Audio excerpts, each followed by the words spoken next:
Jetzt komme ich zum Thema Kette. Ich habe ja vorne ein Ritzel, was nicht original ist, und hinten habe ich ja natürlich auch ein ganz anderes Kettenrad, weil das ja von der Husqvarna ist.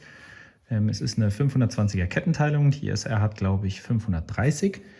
Deswegen kann ich die Kette natürlich nicht wiederverwenden. Von der Teilung her passt's, aber die ist natürlich ein bisschen breiter von der SR 500. Deswegen muss ich jetzt eine neue Kette bestellen. Und ich weiß nicht, wie lang meine Kette sein muss, und deswegen zeige ich euch jetzt, wie ich das so ermittle und ausmesse. Und dann bestelle ich mir eine und dann gucke ich, ob es drauf passt. Vielleicht macht ihr das anders. Könnt ihr ja mal in die Kommentare schreiben, wie ihr Kettenlänge ermittelt. Bei mir funktioniert es aber so eigentlich ganz gut.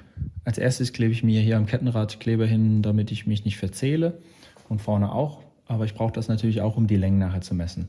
Also hier sind die beiden Kleber. Dann zähle ich erstmal von hier die kompletten Zähne durch. Dann weiß ich, wie viel das Kettenrad hinten diese Rundung braucht, und vorne mache ich das bei dem Ritzel genauso.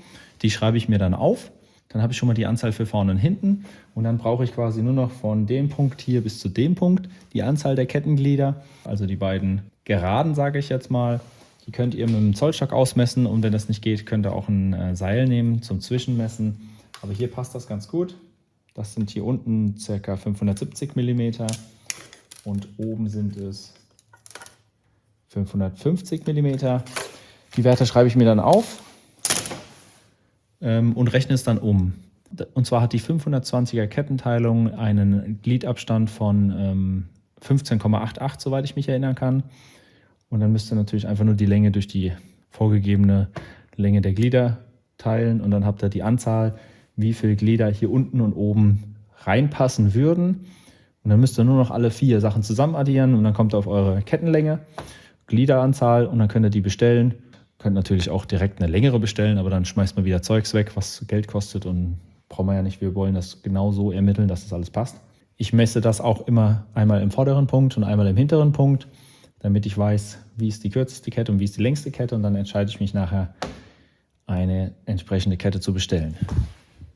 So, und hier ist schon meine Kette angekommen. Performance in Motion, professionelle Kette hier. Das ist immer das Beste, wenn professionell draufsteht, ist immer gut. Also hier ist meine Kette angekommen, Regina-Kette. Ich habe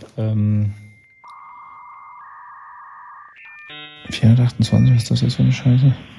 Egal. Ich habe eine 520er Kette bestellt mit 106 Gliedern. Das ist mein Wert gewesen, den ich ausgerechnet habe. Und jetzt werde ich die aufs Motorrad mal auflegen. Schön eingepackt, schön verfettet. Und wo ist das Kettenschloss? Ich hatte eigentlich eine bestellt mit Kettenschloss. Ah, hier.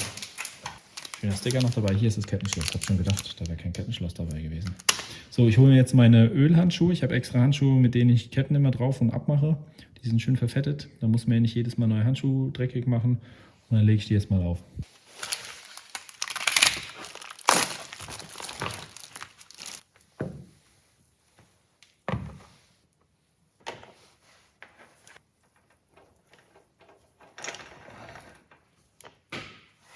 Und wenn jetzt doch ein Glied zu lang ist oder zwei, also immer ein Paar Glied natürlich, dann kann ich es ja noch kürzen. Aber ich möchte natürlich jetzt nicht hier 120 Glieder kaufen und am Ende brauche ich nur 102. Da habe ich ja komplett die Verschwendung.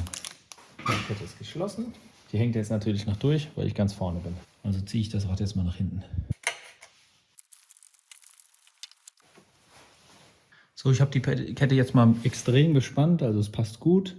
Ich denke mal, ich lasse das so von der Länge her. Die Methode zum Ausmessen der Kette hat wieder gut funktioniert, könnt ihr sehen. Falls es euch gefallen hat, gerne ein Like da lassen oder den Kanal abonnieren. Dann seht ihr auch, wie das Motorrad bald fertig ist und auf der Straße fährt.